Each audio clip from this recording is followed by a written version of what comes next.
Hi, seventh graders. It's Miss Yeager here.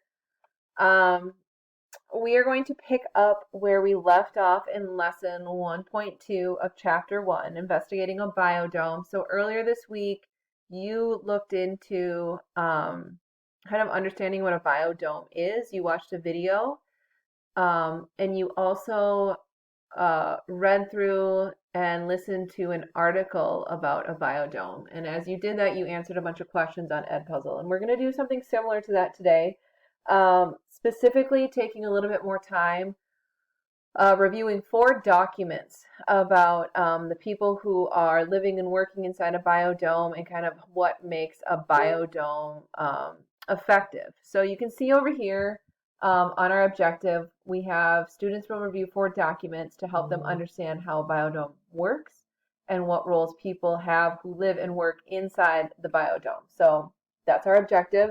And our agenda today, the main thing that you are going to need to do is you are going to watch the Edpuzzle that you're watching right now. So make sure you watch this entire video and that you respond to all the questions and the writing prompts that are located in this Edpuzzle. So we're going to go ahead and get started here. So these are the articles that we started looking at on Monday. So you've already looked at file number 1. So we are going to pull up file number 2 here. And when that loads, so this is Biodome File 2, Econaut Biography and Job Description. So this is going to go through and it is going to tell you a little bit about the people, the econauts who are actually living inside the biodome, kind of who they are and what their role is inside the biodome. So I'm just going to click play here, and it's going to kind of bounce around in the article. So I'm just going to be showing you the paragraph that the audio actually goes with. So, Biodome File 2, Econaut Biographies and Job Assignments. Each of the 8 econauts has been assigned a specific job based on his or her work and interests outside the biodome. They are expected to perform the requirements listed in the descriptions of their jobs, as well as record their activities at least once per season. Econaut Biographies.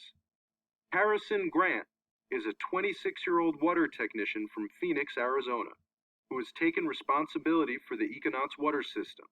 He has loved space since he was a little boy and has thought a great deal about possible water systems for use in space, though he isn't a professional space scientist. Jeff Anderson is a 28-year-old gardener from Fort Collins, Colorado, who is responsible for growing all of the Econauts' food. Jeff became interested in space on an 8th grade trip to the Kennedy Space Center in Florida, and has dreamed since then of contributing to the future of humans in space. He hopes his work in the biodome will help future generations learn to grow food if they settle on other planets. Keith Yu is a 24-year-old banker from Pittsburgh, Pennsylvania, who will serve as the Econauts groundskeeper. Keith has no experience with maintaining an ecosystem, but he's interested in the psychology of people living in confined spaces, so he's excited to offer his services to the team. Erica Lee is a 22-year-old college student from Kiel, Hawaii.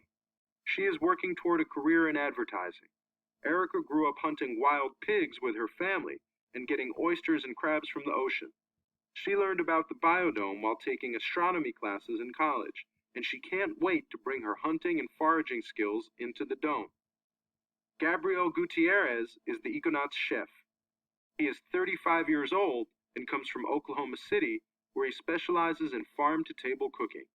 Gabriel works with a local university to study ways of introducing more natural food into the diets of people in space, and he is excited about the challenge of cooking good food from limited sources.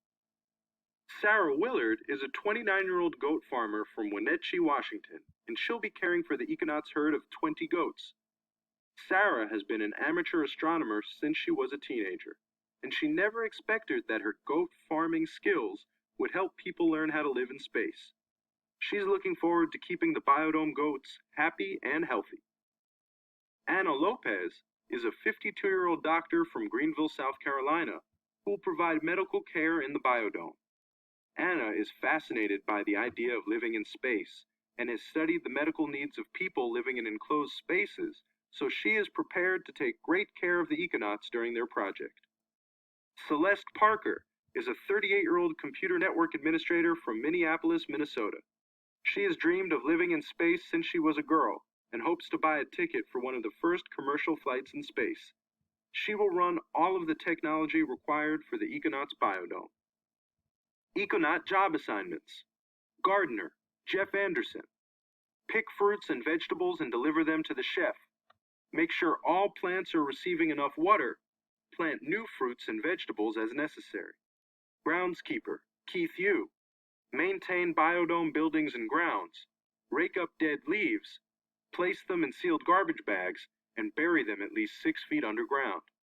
Computer systems operator, Celeste Parker. Make sure all computer equipment is working properly and enter all biodome data for graphing. Water maintenance, Harrison Grant. Check and maintain the water system so there is enough water available to all organisms. Chef, Gabrielle Gutierrez. Prepare breakfast, lunch, and dinner for each of the residents. Make sure food provides what the Econauts' bodies need. Hunter, Erica Lee. Hunt rabbits with bow and arrow and deliver to chef. Search for fruits and edible plants in the forest area. Goat herd, Sarah Willard. Care for goats, making sure they have plenty to eat and drink. Milk goats and deliver milk to chef. Doctor, Anna Lopez. Provide basic medical care and regular checkups to all biodome residents. Burial duty, all. This job rotates monthly. In order to keep the biodome looking orderly and full of life, we will bury any animals or plants that die. They will be placed in sealed garbage bags and buried at least 6 feet underground. We will bury all garbage as well.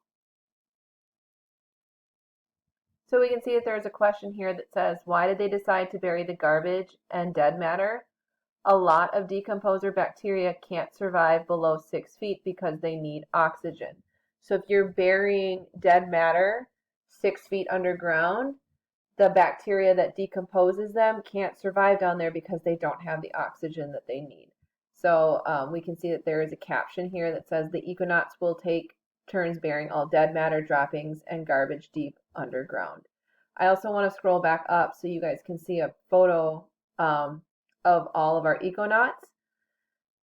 So we see Harrison Grant, Anna Lopez, Sarah Willard, Erica Lee, Jeff Anderson, Celeste Parker from Minneapolis, Minnesota, Keith Yu, and Gabrielle Gutierrez. And it says, why didn't they include an ecologist on the team? Ecologists understand how ecosystem works. So thinking about none of these Econauts are ecologists. They all have different roles in their lives that are not to be ecologists. So I think that that is very interesting. So we are going to go back and we are going to check out another article here, File 3, List of Recommended Organisms to Include in a Biodome. So we just learned about the people who are going to be living and working inside the biodome. So let's look at the list of recommended organisms that would be inside the biodome. Okay, so we're going to read through this. Get it to go. Biodome File 3. List of recommended organisms to include in the biodome.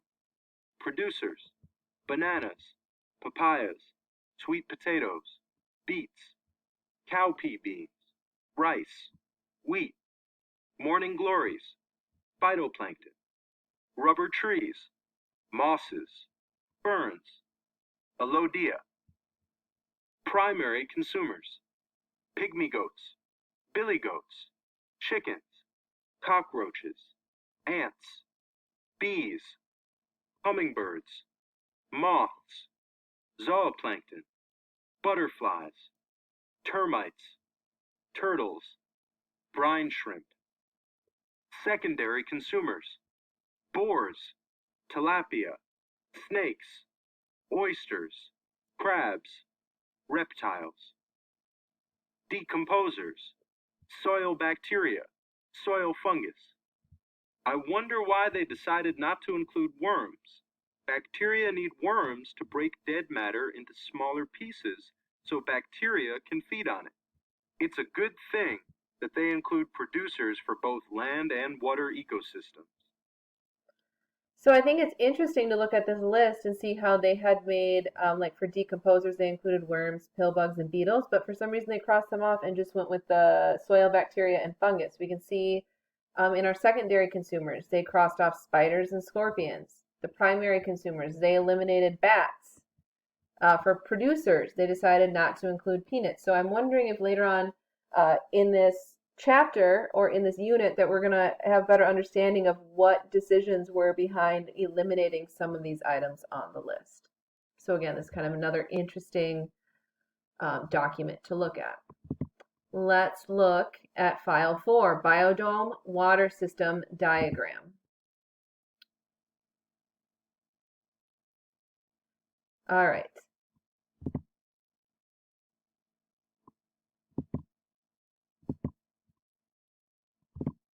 Biodome File 4, Biodome Water System Diagram. Looks like the water system in the biodome was well designed. I can't see anything here that would cause the ecosystem to have problems. So if we analyze this diagram, we can see that we have, so the biodome, you can see that it goes below the surface, and it also has a dome that extends up into the atmosphere a little bit. And so there are sprinklers. It looks like water gets pumped up to the top of the dome so that it can have precipitation. We can see that we have trees over here. This looks like this is where they are burying some of their waste. We can see, looks like there's a goat here. And then if we look down here, it looks like water collects over on this side and also on this side and then goes down into a collection tank. So this is going down into a collection tank. There is a pump that pumps it up into the water treatment system and then puts it into a clean water supply and then gets pumped back up into the sprinkler system so that it can go back through. So this looks a lot like the natural water cycle that we see happening on Earth. And then there's also a note over here that says water drains through soil and ocean to collection tank. So it's going to come, this is like technically the ocean over here.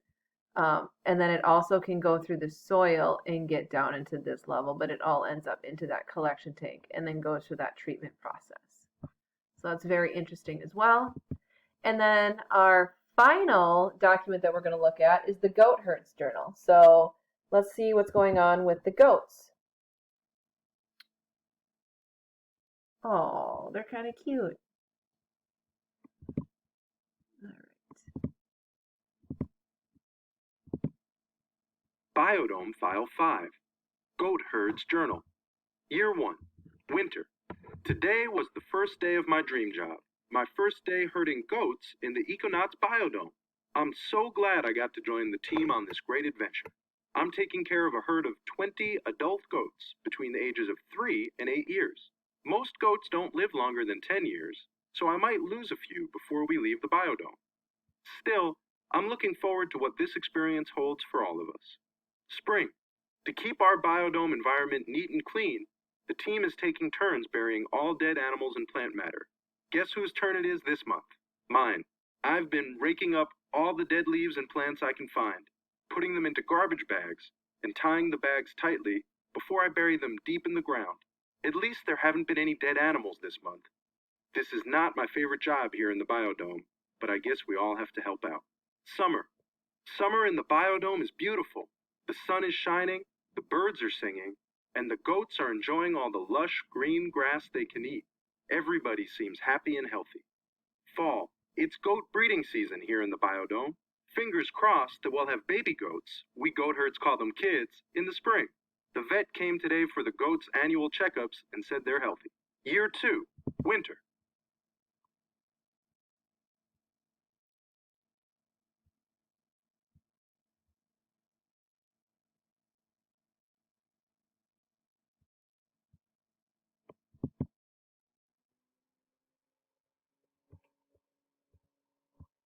We had audio and then we lost it.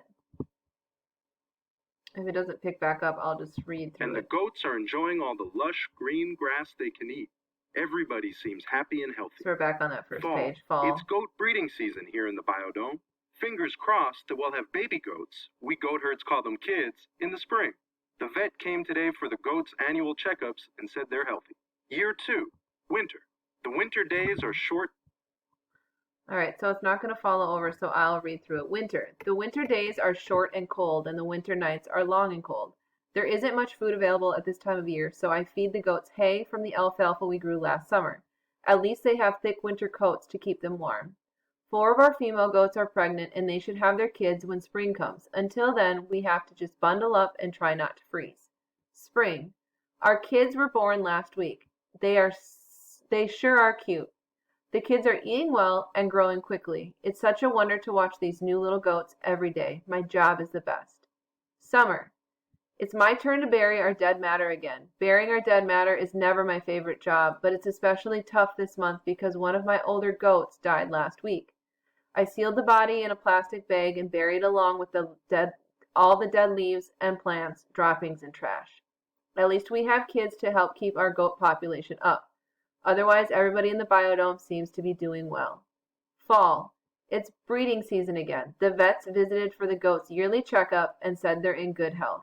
Looks like we're in for another good year in the biodome. So this is the end of year 2. Year 3, winter. Winter again, and one of the goats died. I'm not sure what happened. She wasn't very old and she didn't seem sick.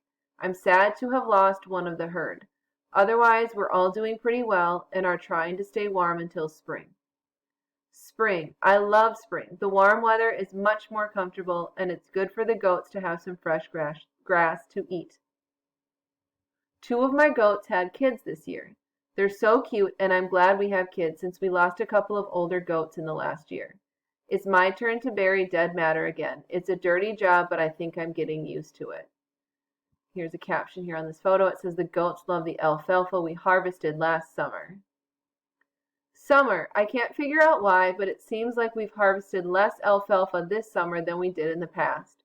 That means there's less for the goats to eat now, and they'll have less hay for the winter. Nobody's sure why, since we're getting plenty of sunlight in the biodome. I guess I'll have to start feeding the goats a little bit less so we don't run out. Fall. Time to get the goats' yearly checkup. The vet said the goats don't have any diseases, but they're looking a bit thin. I guess we're seeing the effects of this summer's alfalfa shortage. I'm not sure what to do. I don't want to use up too much hay, but I want to make sure the goats have enough to eat. Anyway, it's breeding season again, hoping for some kids in the spring. Year 4, winter. I'm starting to get worried. 2 of my goats died this winter, and I'm not sure why. The rest of the goats look a little thin, but they eat everything in sight, and they don't have any diseases. I think we have enough hay to get us through the winter. Maybe everything will get better once the goats can eat some fresh spring grass. Spring. None of the goats had kids this spring. I'm so disappointed. Kid goats are so much fun, and I like to think the herd is doing well. It's my turn to gather and bury dead matter again. I raked up a lot of leaves and droppings, but at least there weren't any dead animals to bury. Looking forward to a good summer harvest for the goats. Summer. This year's alfalfa harvest is even smaller than last year's. I'm worried about how we're going to feed the goats enough this summer and still have enough alfalfa to make hay for the winter. Fall. It's breeding season again and time for our yearly visit from the vet. She said the goats don't show any signs of disease, but they are looking very thin. This seems to be a problem with many of the animals in the biodome. They are all getting thinner. I don't know what to do. The alfalfa crop is still producing less than in the first few years of the biodome project. Year 5. Oh, here we see a picture. I don't know why our goats are looking so thin. It's scary. Winter. 3 more goats died this winter. I was sad to lose them, and I'm confused about what's happening to the goats. I know they're not sick, but why aren't they really healthy? Should I be doing something different? Something has to change soon. Spring. Another spring with no kids born. We now have fewer goats than we started with, even though 6 kids were born in the early years of the biodome. I don't like to see the herd getting smaller. It's my turn to gather and bury dead matter again. Summer. This summer's alfalfa harvest was the smallest yet. I'm not sure what the goats are going to eat this winter. They're already too thin. Fall. We've been removed from the biodome. It turns out all the populations had started to decrease, and it wasn't safe for us to stay. The vet couldn't find any signs of disease, though. I wonder what happened. I'm so sad that we won't be able to complete our mission. So those are the journals by season for the 5 years that they were in the biodome. So using those articles, I hope you were able to answer all of the questions that were scattered throughout this Ed puzzle. The next time we meet, we are actually going to explore the simulation part of Amplify to see what kind of simulations we're going to be conducting related to the biodome. So make sure that you get this Ed puzzle done and you have all the questions completed. When you're done watching the video, just head over to Google Classroom, click Submit, and then keep an eye out for the next assignment coming later this week. Hope you have a good day. Bye.